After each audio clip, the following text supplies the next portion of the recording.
Hay un texto en la Biblia donde Pablo nos dice, porque la raíz de todos los males es que el amor al dinero. Eso está en Primera de Timoteo 6:10. Primera de Timoteo 6:10, el apóstol Pablo dice, porque la raíz de todos los males es el amor al dinero. Definitivamente para mí en lo personal esa es una frase muy profunda. Es una frase que contiene tanto que yo creo que nosotros no hemos logrado como profundizar o desentrañar lo que realmente significa. ¿Por qué la raíz de todos los males es el amor al dinero? ¿Qué significa eso de que es la raíz, como la esencia, verdad, de la maldad? Hoy vamos a ver cómo el amor al dinero puede corromper profundamente una vida. Hoy vamos a ver cómo el amor al dinero puede corromper profundamente una iglesia. Hoy vamos a ver cómo el amor al dinero puede corromper profundamente una nación completa y cómo puede traer destrucción y juicio divino. El amor al dinero, es impresionante lo que hoy vamos a estar aprendiendo a través de este texto que vamos a estudiar, que nos corresponde estudiar hoy. Y bueno, yo quiero que revisemos como dos acontecimientos. Lo vamos a ver lo vamos a revisar en dos sucesos. El primer suceso que vamos a ver en esta mañana es la maldición de la higuera. La maldición de la higuera. Eso está en el versículo 12 al versículo 13. Léalo conmigo. Al día siguiente, cuando salieron de Betania, dice que Jesús tuvo hambre y viendo de lejos una higuera que tenía hojas, fue a ver si tal vez hallaba en ella algo. Pero cuando llegó a ella no encontró nada sino hojas, pues no era tiempo de higos. Muy bien, aquí tenemos a Jesús, dice la Escritura, que de un momento a otro, de tanto trajín y tantas cosas, tuvo hambre. Y por el camino, yendo por el camino, ve una higuera. El hecho de que la higuera estuviera en el camino es que era de dominio público. La higuera era una mata, o es una mata que produce un fruto muy delicioso, que es muy común en el Medio Oriente. Esta planta, algunos datos curiosos para que entendamos un poquito acerca de ella. Esta planta necesita 3 años para empezar a producir fruto. Y normalmente produce fruto 2 veces al año. Esta planta produce fruto, o primero salen sus hojas y con sus hojas aparecen sus frutos. Aparece el higo. Y algo le llama a Jesús la atención de esta higuera. ¿Por qué? Porque esta higuera tenía un follaje impresionante, es decir, estaba llena de hojas. Todavía no era tiempo de dar fruto, lo dice el texto. Todavía no era tiempo de dar higos. Faltaba aproximadamente 1 mes para que las higueras empezaran a producir higos, pero esta higuera ya tenía follaje, ya tenía rama, lo que indicaba que debería tener fruto. Es decir, esta higuera tenía una apariencia como si fuera más grande que las demás, como si fuera más avanzada, como si fuera más acelerada, un gran follaje. Y a Jesús le llama eso la atención, y como tiene hambre se acerca a ella para comer de su fruto. Pero lo interesante es que cuando se acerca a esta higuera tenía algo muy particular. Estaba llena de hojas, tenía un impresionante follaje, pero no tenía ¿qué? No tenía fruto. Es decir, era solo apariencia. Tenía hojas, muchas hojas, muy linda, pero no tenía fruto del cual Jesús pudiera comer, saciar su hambre y también deleitarse en comer de esta fruta especial. Al ver que era solo follaje, Jesús emite un juicio contra la higuera. Es bien interesante lo que está pasando aquí, en lo cual muchos críticos inclusive hablan de este acontecimiento. Ahorita les explico por qué. Versículo 14, entonces Jesús dijo a la higuera, Jesús dice a la higuera, nunca jamás coma nadie fruto de ti. Y dice que lo oyeron ¿qué? Sus discípulos. Mira qué escena tan interesante. Jesús está yendo a la hoguera y de un momento a otro sus discípulos ven que busca fruto y ya no está buscando fruto, sino que está conversando con la higuera. Y le está diciendo a la higuera, nunca jamás nadie coma fruto de ti. Está emitiendo una maldición contra la higuera. Está decretando la muerte. Y es interesante porque al día siguiente, cuando vuelven y pasan de regreso por el camino, encuentran que la higuera se ha secado. Y Pedro recuerda, y Pedro le dice, Señor, la higuera que ayer maldijiste ya se secó, se murió a causa de tus palabras. Jesús decretó la muerte de la higuera. Ahora, pregunta, ¿por qué hizo esto el Señor? Parece como exagerado, o sea, vení Jesús, parece también como cuando alguien que tiene poder y no se le cumplen sus propósitos, como que quiere exponer o como que le da rabia por eso, ¿cómo se podría llamar allí? Como algo muy egocéntrico lo que hizo Jesús. Por eso muchos críticos de la Biblia se pegan de este texto para decir, ¿dónde está el Dios misericordioso? ¿Dónde está ese Dios tan amoroso que ustedes dicen? Aquí lo vemos maldiciendo una higuera, parte de su creación. ¿Qué culpa tiene la higuera de no dar fruto? Pero recuerden ustedes que Jesús es profundamente sabio. Y cada cosa que Jesús hace tiene un profundo significado. Jesús no está haciendo un alarde egocéntrico de su poder, ni porque no le dio fruto solamente y no pudo saciar su necesidad. Detrás de todo esto hay un gran mensaje. Jesús está maldiciendo la higuera, ¿por qué? ¿Cuál es la esencia de la maldición? Por la hipocresía. Por la hipocresía. ¿Cómo así la hipocresía? Sí, porque aparentemente era una higuera con un follaje hermoso, pero no tenía fruto. Es decir, esta higuera aparentaba tener vida, pero lo que tenía era muerte por dentro. Era atípico, era normal, algo muy malo estaba sucediendo en el corazón de esta higuera, y Jesús lo sabía. Esta higuera aparentaba mucho, pero realmente no tenía nada. Así que lo que Jesús maldice es la hipocresía de la higuera. Pero no solamente por maldecir la higuera, sino que lo que Jesús está haciendo es un acto simbólico de lo que va a suceder con el pueblo de Israel. ¿Y por qué digo esto? Porque normalmente la higuera es utilizada en el Antiguo Testamento para representar el pueblo de Dios. Para representar el pueblo de Dios. Israel es la higuera de Dios, la higuera que Dios planta en el mundo para testimonio a las naciones. Además, Israel es como el reloj cronológico de Dios, es decir, el reloj que nos permite ver cómo el plan redentor de Dios está siendo ejecutado, ¿verdad? El Salvador nace de Israel. Bueno, todas las cosas que tienen que ver con escatología giran alrededor del pueblo de Israel. Israel es el reloj cronológico. El hecho de que Jesús maldiga la higuera significa en ese momento un periodo muy importante dentro de la historia del plan de salvación. Significa que Jesús está emitiendo una maldición, ya lo vamos a ver, por la hipocresía de la religiosidad del pueblo. Y como lo dice el apóstol Pablo, está siendo desechada la planta natural para ser insertada la planta o nosotros los gentiles, las ramas artificiales están siendo injertadas. Hay un periodo que se está dando. Israel rechaza al Mesías y la salvación es extendida hacia el pueblo gentil, aunque eso sería para otra predicación, explicando lo que Pablo dice cuando los gentiles son injertados en las ramas naturales. Algo históricamente está sucediendo y simbólicamente con la maldición de esta higuera. Jesús dijo, por ejemplo, las siguientes palabras en Mateo 24, del 32 al 34. Hace la siguiente ilustración, dice: de la higuera aprended la parábola. Cuando ya su rama está tierna y brotan sus hojas, ustedes saben que el verano está cerca, ¿ven? Ustedes saben que el verano está cerca. Así también vosotros, cuando veáis todas estas cosas, hablando de la segunda venida del Hijo de Jesucristo, cuando ustedes vean todas estas cosas, conozcan que se acerca aquel día, que está a las puertas. De cierto os digo que no pasará esta generación antes que todo esto, ¿qué? Acontezca. Israel es el reloj cronológico dentro de los periodos escatológicos de la iglesia también. Qué bueno poder entrar a estudiar todos estos temas de escatología como iglesia, ¿verdad? El paradigma simbólico de la higuera en el camino era simplemente una muestra pública del rechazo del rey de Israel para su pueblo. Israel desecha el Mesías, Dios desecha el pueblo. Ahora, vemos que luego Pablo explica que algunos judíos serán reinsertados, pero bueno, esto ya tiene que ver con otro tema. Pero lo que está sucediendo aquí es que Jesús está haciendo públicamente un rechazo a través de la maldición de la higuera. Está mostrando cómo el pueblo de Israel está siendo también maldecido a causa de haber desechado al Hijo de Dios enviado para la salvación de sus pecados. Esa misma maldición que secaría la higuera es la misma maldición que el pueblo recibiría por causa de su pecado. ¿Y por qué, hermano? Porque Dios aborrece la hipocresía espiritual. Israel vivía un tiempo de hipocresía espiritual impresionante. Parecía muy pomposo, muy buena su espiritualidad, muy sublime. Pero su espiritualidad era vacía, era nula, era muerta.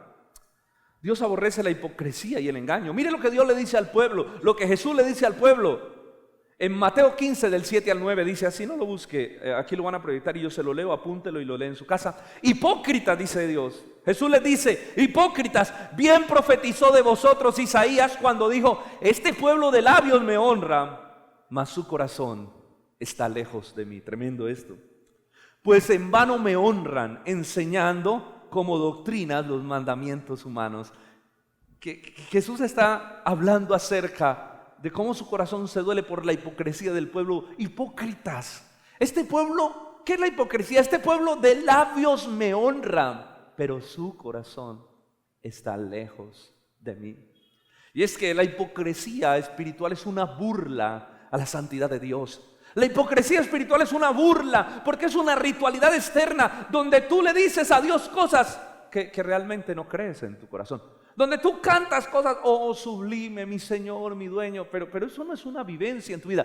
Eso no es realmente lo que tu corazón está viviendo. Es una burla. Es como si tú le dijeras a tu esposa palabras bonitas, pero tú ya no la amas. No sé si entendemos, ¿sí?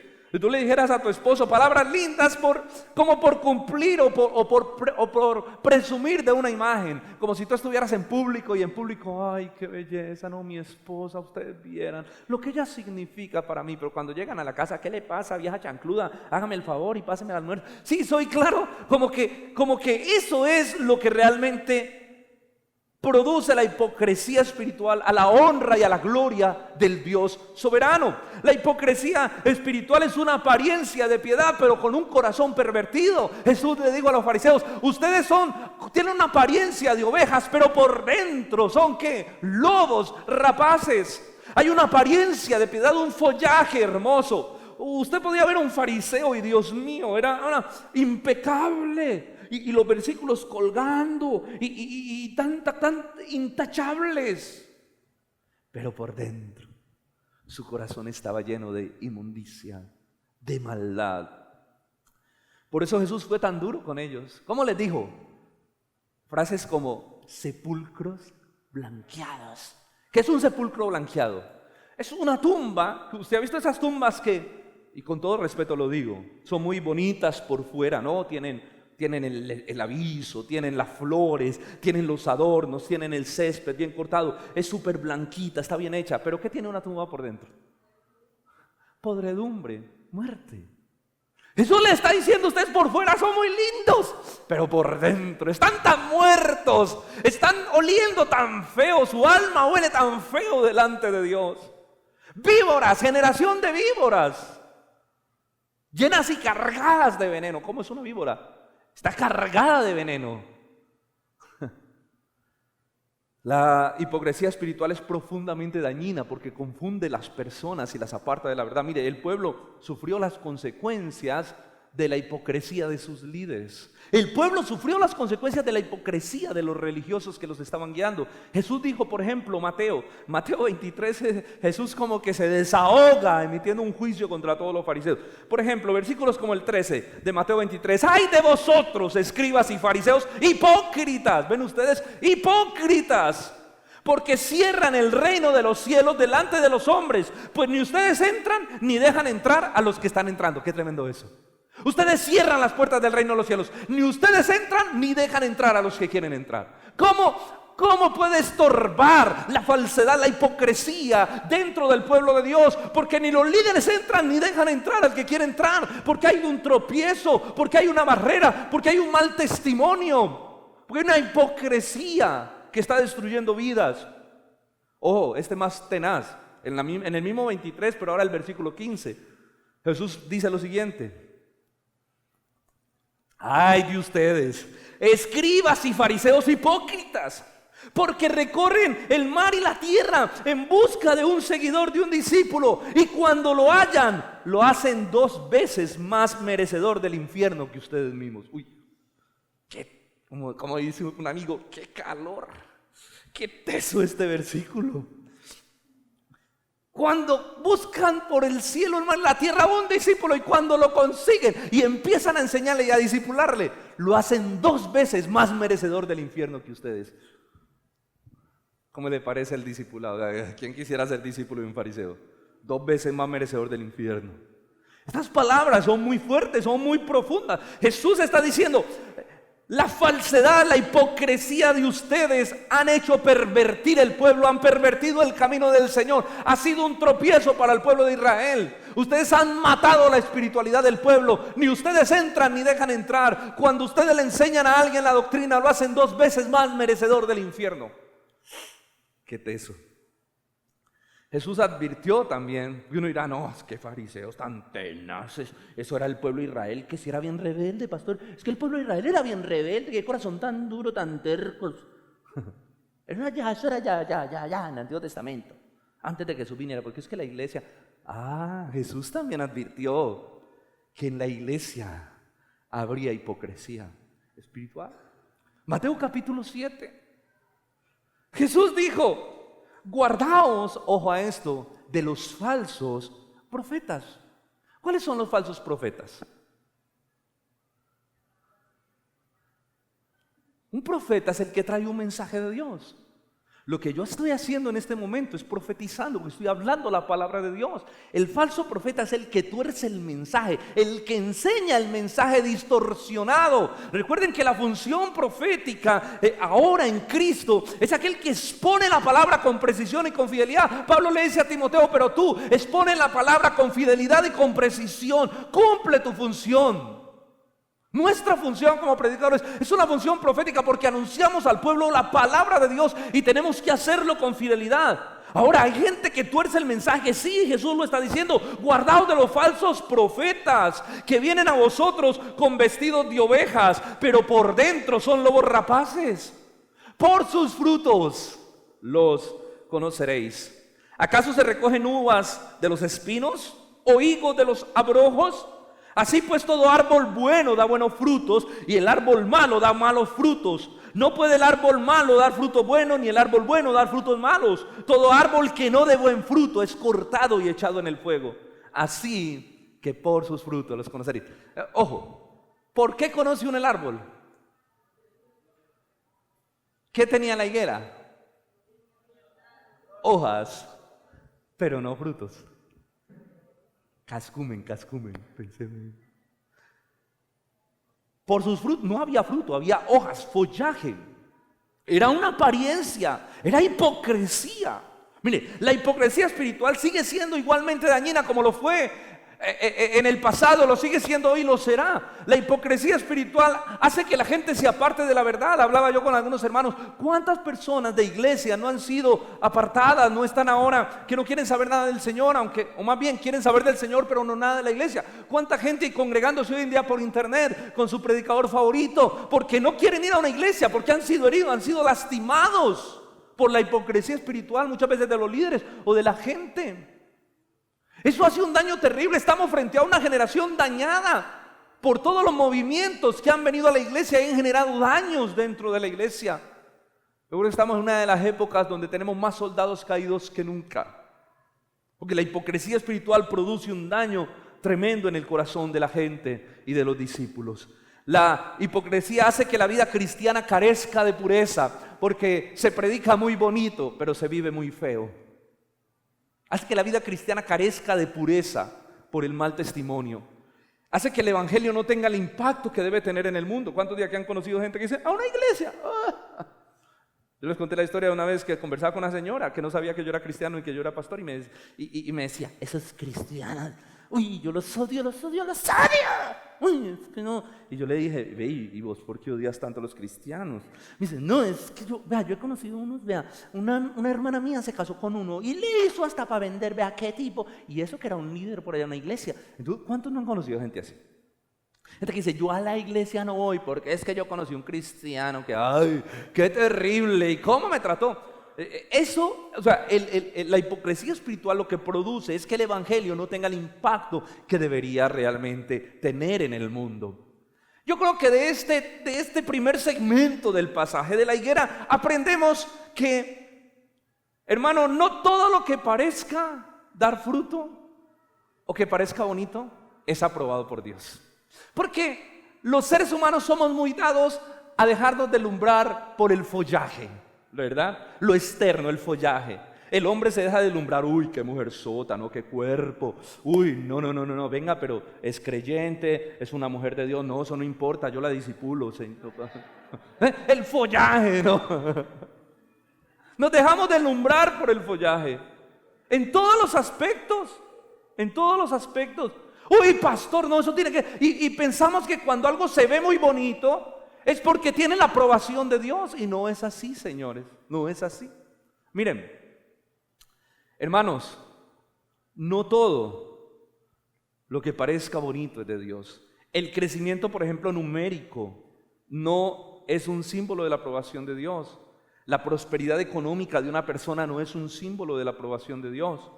Que las cosas vayan bien en la vida no es un símbolo de la aprobación de Dios, porque entonces tú tendrías que decir que Job fue reprobado. Y Job, el Señor dijo de Job, no hay persona tan justa, tan fiel a mí como él. O sea que el follaje no es un símbolo de aprobación divina. Mucha gente dice, pastor, es que a esa persona le va tan bien, tiene tanto dinero, la bendición de Dios. No, ¿cuántos de aquí no conocen gente que no es cristiana y le va muy bien?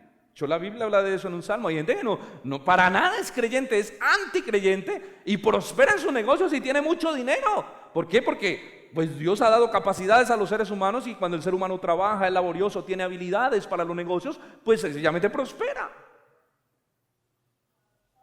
No necesariamente hay que ser cristiano para prosperar económicamente. A veces somos muy dados a las apariencias. Vemos porque una iglesia crece. No estoy hablando de ninguna iglesia. Ahora, qué rico cuando las iglesias crecen. Nosotros quisiéramos que esta iglesia creciera y que fuéramos muy grandes. ¡Qué bendición! Así que no estoy hablando en contra de... Pero muchas veces pensamos que allí está la aprobación divina, pastor. Pero es que si no fuera así, no estuviera creciendo. El hecho de que algo esté dando resultados no significa que sea aprobado por Dios. Porque eso nos pasa mucho. Tomamos la experiencia como un punto de aprobación. No, mire, para simple ejemplo, mire las sectas. Miren las sectas. Oración fuerte al Espíritu Santo crece, impresionantemente crece. Por donde usted vaya, templos grandísimos. La gente allá, una combinación entre cristianismo y brujería. Crecen las sectas, crecen. ¿Por qué? Porque tiene una estructura. Porque tienen carisma muchas veces que están motivando y moviendo. Y hay estructuras y se está haciendo un trabajo que naturalmente va a hacer que las cosas crezcan. Entonces, ¿dónde se halla el fruto? El fruto no está en el follaje, el fruto está en el fruto. Por sus frutos los conoceréis. Es más, muchos dicen, el fruto es producir muchas almas para Cristo. Es que, no. ¿Saben qué es el fruto? El fruto es un corazón transformado por el poder de Dios y de su palabra. Si tú quieres medir el fruto de una persona, mira su carácter. No mire sus bolsillos, mira su carácter. ¿Cuánta santidad de Dios hay en su vida? Si tú quieres medir el fruto, la madurez de una iglesia, no mires el número, mira la santidad de sus miembros. Mira cómo la iglesia ha ido creciendo, cómo la iglesia se somete a la palabra de Dios, cómo la iglesia ha ido creciendo en la profundidad de su adoración. ¿Cuántos verdaderos adoradores están surgiendo, están creciendo dentro de esa iglesia? ¿Cuál es el carácter de santidad de la iglesia? Eso muestra el fruto de una iglesia, el resultado espiritual en la vida de una iglesia. Como les decía, qué rico que estas iglesias que producen este fruto real y verdadero puedan crecer. ¿Por qué? Porque esas iglesias son un impacto en sus sociedades, en sus comunas. Generan un impacto. La iglesia primitiva creció, pero creció desde el fruto, no desde su follaje. Cuando es solo follaje, tú le haces como el pan. ¿Cuántos han comprado aquí esos panes que uno compra? Uy, deme ese pan grande de 2,000. Y usted, no, de 2,000 no, ya están como 4,000. Usted coge ese pan de 4,000, se lo lleva a la casa. Cuando pone el cuchillo, pan de 500, duro le quedó ahí, pura levadura. Estaba inflado. ¿Sí o no le ha pasado? Bueno, no nos dejemos engañar por las apariencias. Ahora entremos al segundo segmento de la predicación. Vamos a ver la hipocresía en acción. Ya vimos la teoría. Vamos a ver la hipocresía en acción. Y aquí entramos al segmento donde Jesús llega al templo y hace una limpieza en el templo. Es una escena tremenda. Miren lo que pasa, por favor. Déjenme tomar un poquito de agua, esperen. Ahora sí, versículo 15. Vinieron pues a Jerusalén después de maldecir la higuera. Miren cómo todo está tan relacionado. Por eso con los pastores decidimos juntar estos textos porque nos parecen un paquete completo, una misma escena, una misma historia. Vinieron pues a Jerusalén y entrando Jesús en el templo, comenzó a echar fuera a los que vendían y a los que compraban en el templo y volcó las mesas de los cambistas y las sillas de los que vendían las palomas, y no consentía que nadie atravesara el templo llevando algún utensilio. Dejémoslo allí. Mire, ¿qué vemos aquí? Aquí vemos a un Jesús profundamente indignado. Aquí vemos a un Jesús que uno diría se salió de la ropa. Sí, o sea, esto es atípico. Yo creo que nadie en la historia había hecho esto. Yo creo que nadie, ningún judío se había atrevido a hacer esto. Llegar al templo en plena época de Pascua, donde estaban ofreciendo el Cordero Pascual, donde Israel tenía más de 2 millones de visitas, porque venían la gente de todo el imperio, los judíos. Israel se llenaba, se llenaba, se llenaba. Como va a estar lleno esto el miércoles en la noche de alabanza, ¿ven? Se llenaba. Y en medio de esa escena, el Señor entra al templo y empieza a volcar todo, ¡pah!, a tirar las mesas de los cambistas. Y Juan nos dice que, no sé si construyó o consiguió, pero que empezó a azotar un látigo y empezó a azotar y como que a voltear. O sea, era una cosa como cuando uno, yo creo que los discípulos estaban aterrados. Uy, ¿qué le pasó al Señor? Controlalo, Pedro, controlalo. No, yo no sé, ¿no? Pero está indignado. O sea, Jesús está haciendo algo fuera de lo común. Hermano, Jesús está exponiendo su ira contra lo que está pasando aquí. ¿Y qué fue lo que indignó? Porque dice que volcó las mesas de los cambistas, las monedas salieron volando, las palomas, quién sabe dónde cayeron, los corderos, la gente estaba asustada. ¿Qué fue lo que indignó tanto al Señor que lo llevó a reaccionar con toda su ira en ese momento? Yo creo que si alguna vez los discípulos vieron a Jesús enojado, bien enojado, fue esta. Yo creo que ellos estaban aterrados. ¿Qué fue lo que lo llevó a él a hacer esto? Hermanos, que el templo parecía más la galería de Santa Elena que el templo. ¿Cuántos han ido a la galería de Santa Elena en tiempo de mercado? Usted va y es, venga, los mangos, la papaya, barata, el plátano. Y uno va a pasar y no puede porque está el de la carreta, está el que viene aquí, que lo moja uno con la cebolla, ¿verdad? Que lleva la cebolla mojada ahí y uno le pasa por el lado y uno, ay, Dios mío, que violenta la cebolla. O sea, ese tumulto, todo, esa escena. Jesús está viendo que su casa, el templo de Dios, se ha convertido en una galería donde cada uno exponía su mejor oferta. Palomas baratas, 2 palomas por 500. Aquí tenemos los cabritos bien económicos. Suscríbase a nuestra página de internet y obtendrá un 20% de descuento para que compre su cabrito. Aquí, y sí, como que una galería, un alboroto. Dice que la gente pasaba de un lado a otro con cosas, con utensilios. Yo me imagino, hey, tráeme un becerro, listo, ya lo llevo. Y esa algarabía, el Señor entra, ve las mesas de los cambistas, todo el negocio que había dentro de la casa de Dios, y el Señor lo indignó profundamente. Es que miren, vamos a revisar algunos datos reales, a contextualizarlos un poco.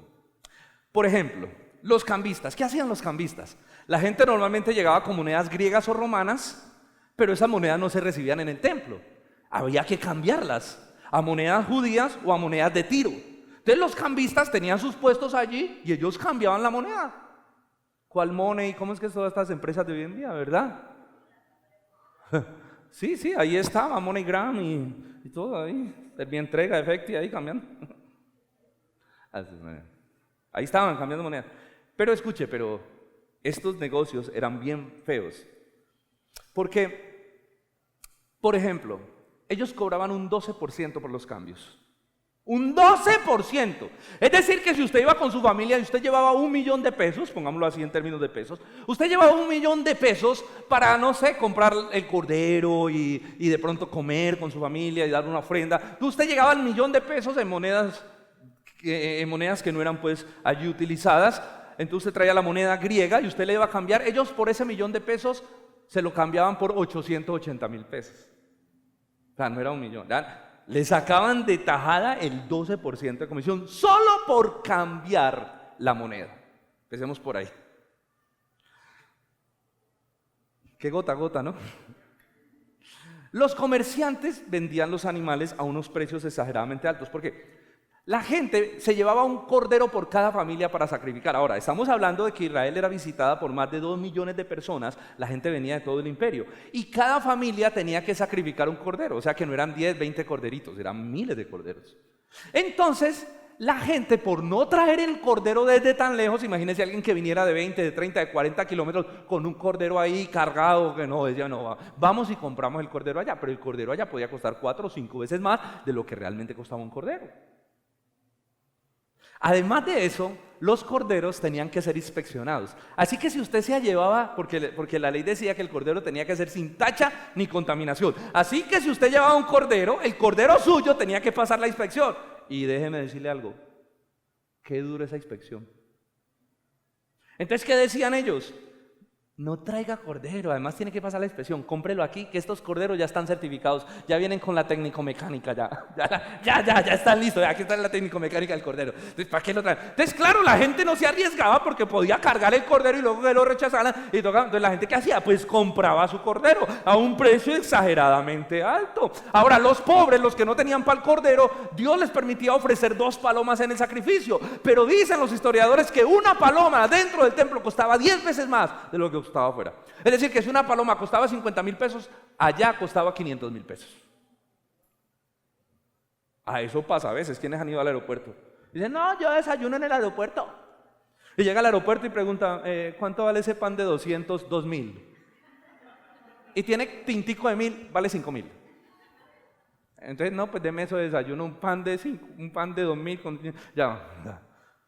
Así era ya. Es una cosa exagerada. Miren, el historiador Josefo del siglo I, un historiador judío, dijo que hubo un día muy excepcional, para ponerlos a ustedes en contexto. A ver, los comerciantes, vamos a hacer cuenta, los comerciantes que hay aquí para que vean el negociazo que tenían ellos. Vea. Ojo a esto, ojo tío Pedro, vale cuidado. Josefo dijo que hubo un día en una Pascua que se vendieron 250,000 corderos. Se vendieron en un día 250,000 corderos en una fiesta.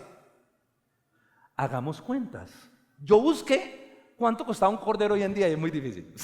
Me metí a ver el X cordero, nadie vende cordero. ¿Yo dónde consigo el precio de un cordero? Bueno, pongámosle que sea 200,000 pesos barato, que regalaba un cordero. Yo no creo que cueste 200, pero que valga 200,000 pesos. Allá era mucho más caro, pero pongamos 200,000 pesos. ¿Cuánto es 200,000 pesos por 250,000 corderos? Usted haga la cuenta en su calculadora y veréis que le va a dar error. Le va a dar error. Que no, ni la calculadora puede con esas cifras. Bueno, eso da aproximadamente unos 50,000 millones de pesos en una sola Pascua. Suponga de eso que la utilidad no va a ser del 20 ni del 10. La utilidad, porque era una usura, sea del 50%. Es decir, que solo en rentabilidad de ventas de corderos se están saqueando 25,000 millones de pesos. Sin contar lo que ganaban por los cambios, lo que ganaban por las palomas, lo que cobraban por los impuestos. ¡Qué negocio! Oiga, ¿qué negocio? Tener un puesto en el templo costaba mucha plata. Ah, pero déjenme preguntarle, ¿ustedes de quiénes eran ustedes? ¿Ustedes de quiénes? ¿Ustedes qué creen ya? ¿Que de quién eran esos puesticos? De los sacerdotes, mijo. Ellos tenían el negocio redondo, eran de ellos. La platica entraba directamente al bolsillo de ellos. ¡Qué negociazo! Cada año 20,000 millones de pesos, 25,000 pesos. Es un negocio, socio.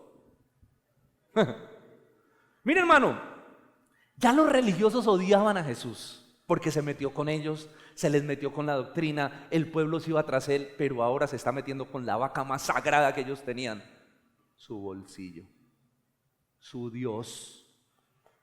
Yo dije, no, papito, con lo otro se la pasamos, pero con esto ya usted aquí sí se metió en problema, porque se les metió con la vaca sagrada. Por eso el versículo 18 dice, y oyeron los escribas y los principales sacerdotes, los dueños del chuzo, oyeron lo que pasó y buscaban cómo matarle. Ahora sí, vea, Jesús después de esa escena no duró, porque si lo querían matar ahorita sí dijeron, si no lo matamos el otro año no tenemos ganancia. Ahí este man hay que matarlo ya. Y esa misma semana lo juzgaron y lo crucificaron, porque se les metió con la vaca más sagrada, con su dinero, con sus negocios. Y buscaron cómo matarle, porque tenían miedo, dice la Escritura, por cuanto todo el pueblo admirado de su doctrina, la gente iba tras él y le copiaba a Jesús. Este fue el detonante para acelerar la muerte de Cristo. Bueno, déjeme ahora hablar de un tema bien caliente. Mire, porque hoy en día pasa mucho. Voy a hablar cuando la religión se convierte en un negocio o cuando el cristianismo se convierte en negocio. Porque tristemente estamos en una época de la iglesia donde en muchos lugares, y no estoy diciendo quién, ni quién, ni qué iglesia, ni nada de eso, simplemente estoy diciendo que muchos han convertido la iglesia en un negocio. Jesús siempre acusó a los fariseos de ávaros. Miren estas palabras, de hacer un negocio con la religión.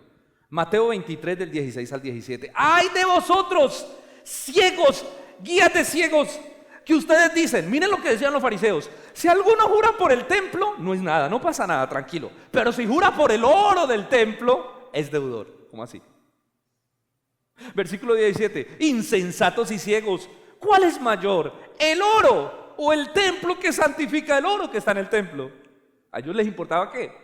El oro. El oro. Jesús pone el dedo en la llaga. Ellos habían construido un imperio alrededor de su religión. Los fariseos enseñaban, por ejemplo, que entre más riqueza tuviera guardada una persona, más favor de Dios tenía sobre su vida. Es decir, que el favor de Dios estaba asociado a la riqueza de una persona. O sea que el evangelio de la prosperidad no es de ahora. Eso viene desde esta época. Pero Jesús enseñó todo lo contrario. Jesús enseñó que eso era avaricia. ¿Recuerdan la parábola del rico insensato? El hombre que dijo: voy a acumular y ya tengo tanta plata. ¿Ahora qué hago? Tengo tanta plata. No, voy a derribar los graneros, voy a construir los más grandes, voy a almacenar ahí todos mis bienes. Y le diré a mi alma: alma mía, deleítate, descansa, porque muchos bienes tienen para muchos años. Y el Señor le dice: necio, insensato, esta noche vendrán a pedirte tu alma, y lo que tienes, ¿de quién será? Jesús enseñó que eso que enseñaban los fariseos no era a favor de Dios, sino avaricia. Era avaricia completa. La avaricia, ¿qué es la avaricia? Es el afán de poseer mucha riqueza con el solo placer o propósito de atesorarlas sin compartirlas con nadie. Es una persona avara. La persona que atesora.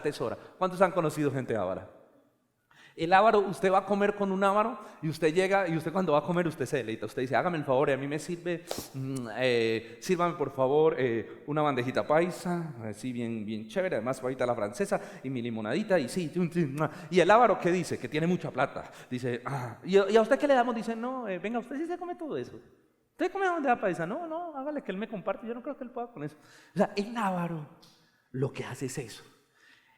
Le cuesta sacar su dinero, porque lo que lo motiva o lo que lo hace sentir satisfecho y bien es tenerlo acumulado, es abrir la aplicación del banco en su celular y dice: 100 millones.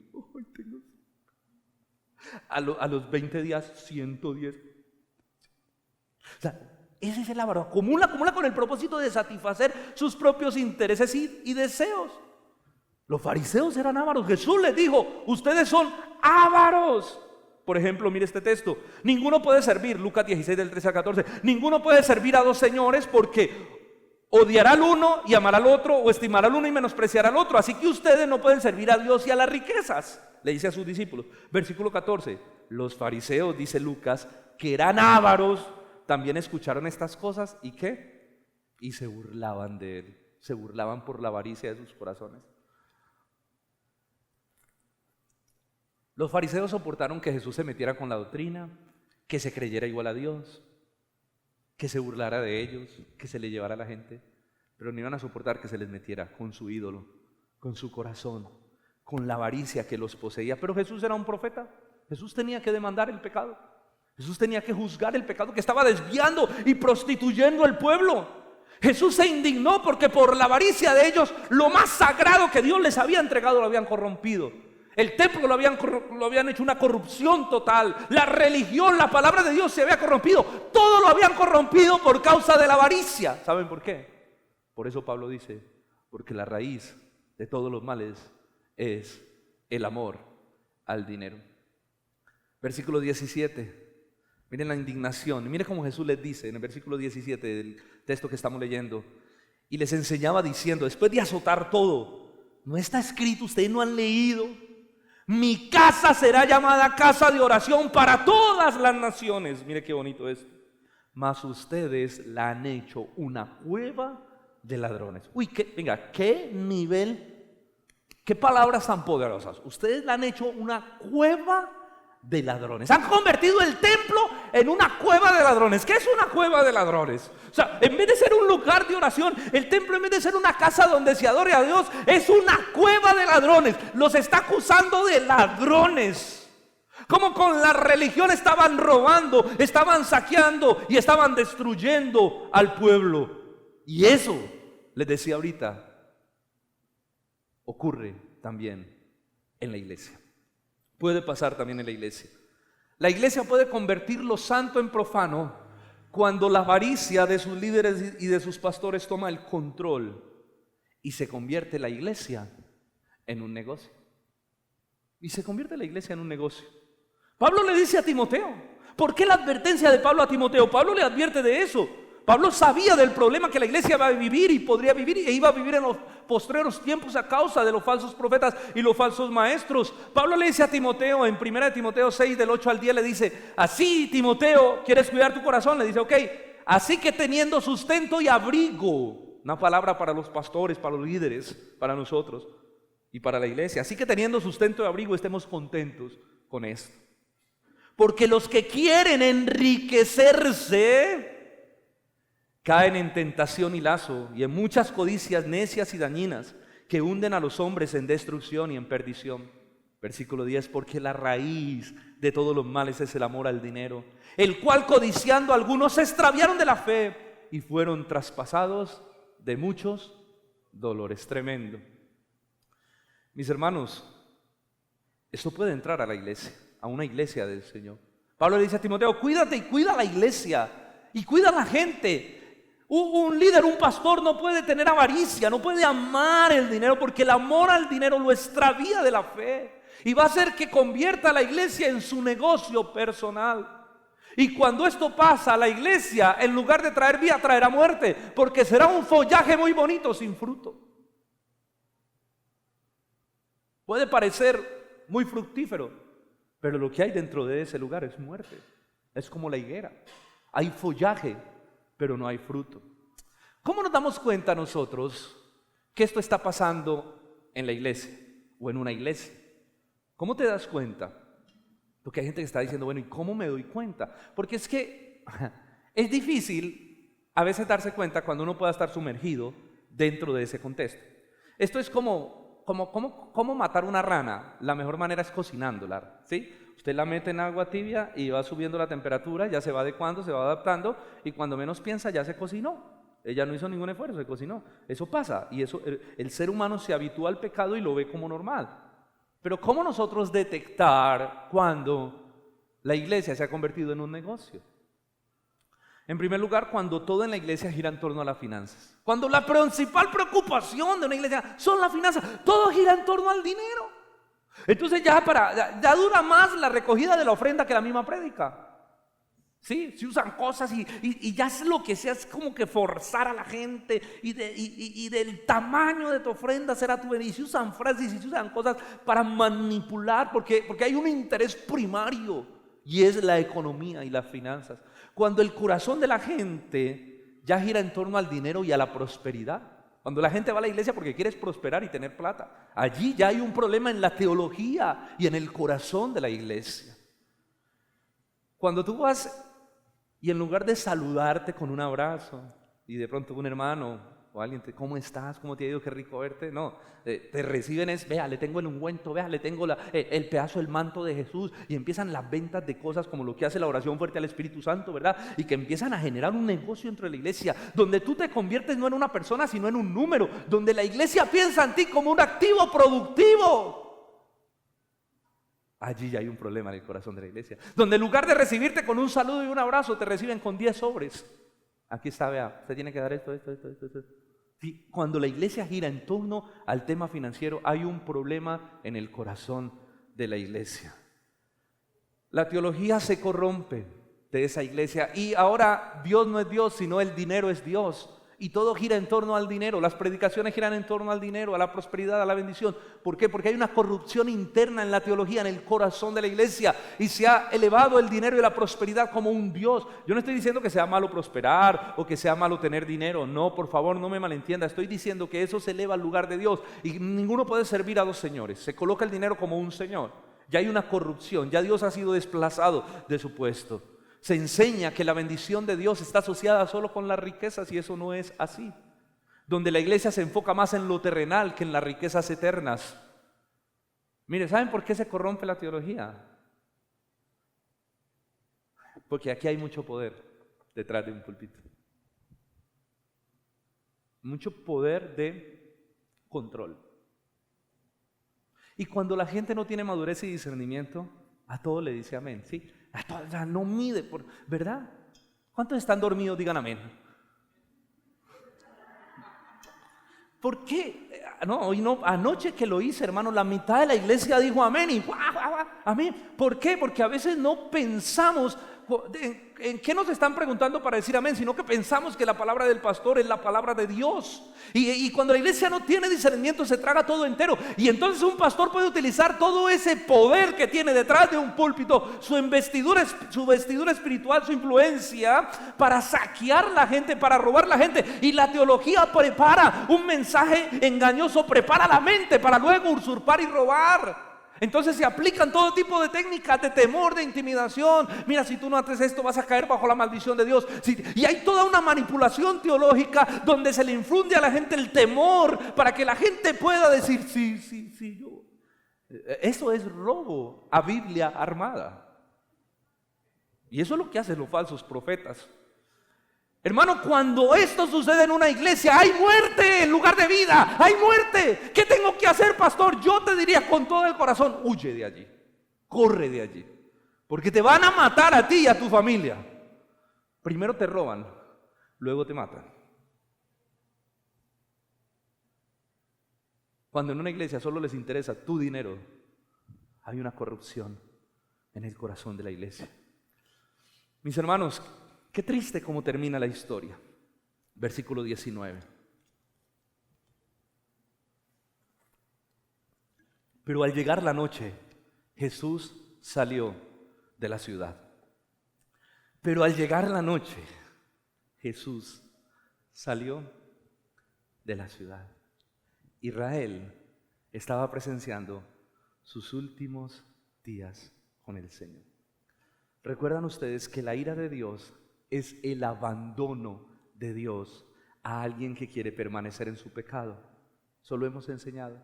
Jesús estaba abandonando la ciudad. Dios estaba dejando su preciosa higuera para que su maldición cayera sobre ella, para que Israel se secara en su pecado. La ira de Dios los estaba abandonando. Jesús salió de la ciudad. Algunos dirán, pero ¿dónde está la misericordia? ¿Dónde está la bondad de Jesús? Se había agotado. ¿Dónde está la bondad de Dios con Israel? En este momento se había agotado. Jesús estaba próximo a morir, a resucitar, a ser crucificado. El colmo del pecado del pueblo de Israel estaba llegando a su límite.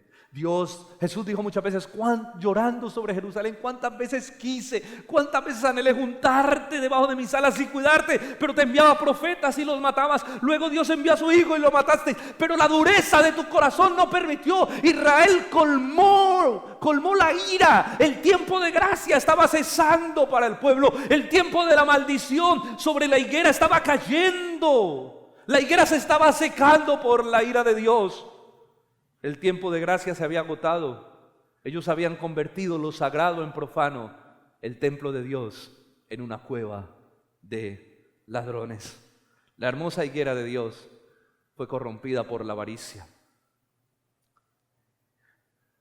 Lo que terminó de destruir al pueblo fue que la avaricia penetró las fibras más íntimas del corazón de sus líderes y de su religión. Y la avaricia lo corrompió todo, porque la raíz de todos los males es el amor al dinero. La avaricia tiene el poder de acabar con nuestras vidas. La avaricia tiene el poder de acabar con nuestras familias. La avaricia tiene el poder de acabar con nuestra espiritualidad. La avaricia tiene el poder de acabar con una nación. La avaricia tiene el poder de acabar con una iglesia.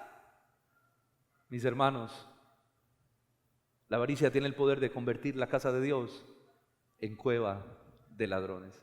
Yo creo que no hay nada más indigno, no hay nada más pervertido en el mundo, no hay nada más pervertido que tomar lo santo y por causa de la avaricia hacerlo profano.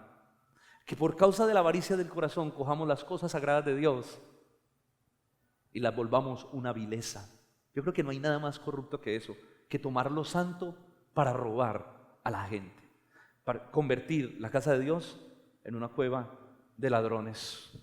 Conclusión, yo quiero terminar con un versículo donde Jesús habla en contra de la avaricia para que nos cuidemos. Jesús dijo, Lucas 12:15, y les dijo, mirad y guardaos, ¿cómo es la palabra? Guardados de toda avaricia, porque la vida del hombre no consiste en la abundancia de los bienes que posea. Jesús dice, por favor, guárdense de toda avaricia, de la ilusión, del engaño, del follaje, porque la vida del hombre no consiste en la abundancia de los bienes que posea. Allí no está la vida. Ya hemos explicado que eso es vil, eso es pasajero.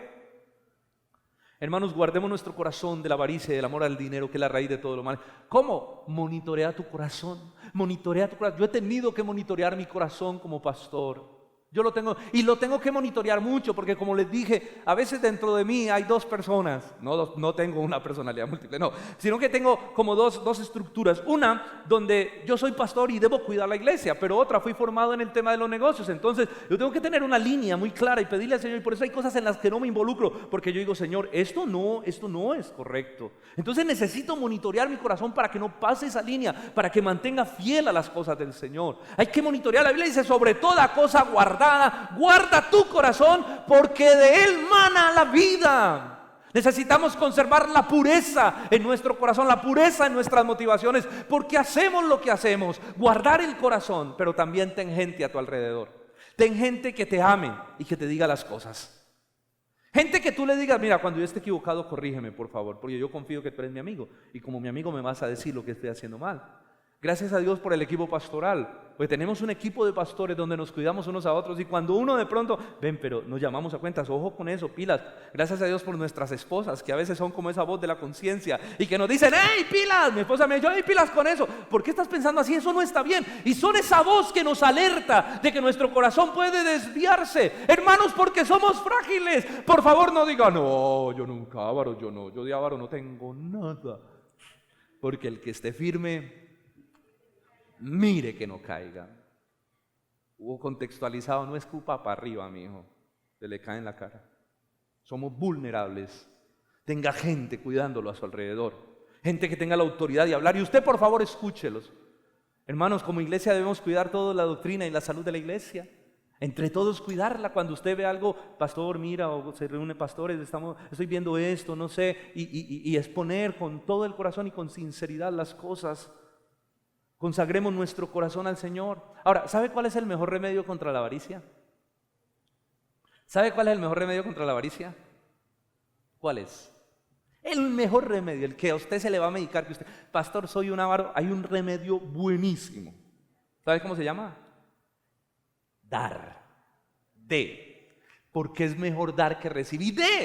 Ahora, no de, porque el avaro normalmente dice, yo doy, pero da los zapatos rotos, da lo que le sobra. No, dé lo mejor de usted. De lo mejor, aprenda a dar. Si usted lucha con la avaricia, aprenda a dar, porque cuando damos, nos cuidamos y blindamos el corazón contra la avaricia. Sirva, entregue, dele a otros hermanos, siembre las cosas del Señor, aporte, Si usted está luchando con la avaricia, ahora nos puede invitar a todos a un buen desayuno después del culto. Eso es una buena forma de cortar el cáncer de raíz, ¿sí o no, tío? Hermanos, consagremos nuestra vida y nuestro corazón al Señor, consagrémoslo. Miren, que nuestra vida entera sea para aquel que entregó su más precioso tesoro en la cruz del Calvario. Que nuestra vida entera sea para el Dios más generoso, que teniendo todo, el oro, la plata, todo, su gloria eterna, todo es de Él. Tomó su tesoro más precioso, a su Hijo, y lo clavó en una cruz, en medio del menosprecio, del sufrimiento y del dolor, para que usted y yo tuviéramos vida eterna. Yo creo que Dios es digno de toda nuestra adoración. Yo creo que Dios es digno de que le entreguemos todo, que demos todo por aquel que murió en la cruz del Calvario, y que ese Jesús que fue menospreciado y desechado por Israel como el Mesías prometido, ese Jesús que fue lo que produjo que la higuera se secara y que hubiera muerte, que la iglesia, que nosotros veamos a ese Jesús como nuestra vida, que lo adoremos, que vivamos para Él, que le vemos en alto su nombre y su honor, porque así en lugar de muerte habrá vida. Jesús dijo: el que cree en mí, como dice la Escritura, de su interior correrán ríos de agua viva. No seremos una higuera muerta, seremos una higuera viva que produce vida, que tiene vida, porque en el centro de nuestra vida está nuestro Señor y nuestro Salvador Jesucristo, porque vivimos para Él, para su gloria y para su nombre, porque lo honramos a Él sobre todas las cosas, porque Él guardará nuestro corazón de todo aquello que nos pueda destruir. Amén.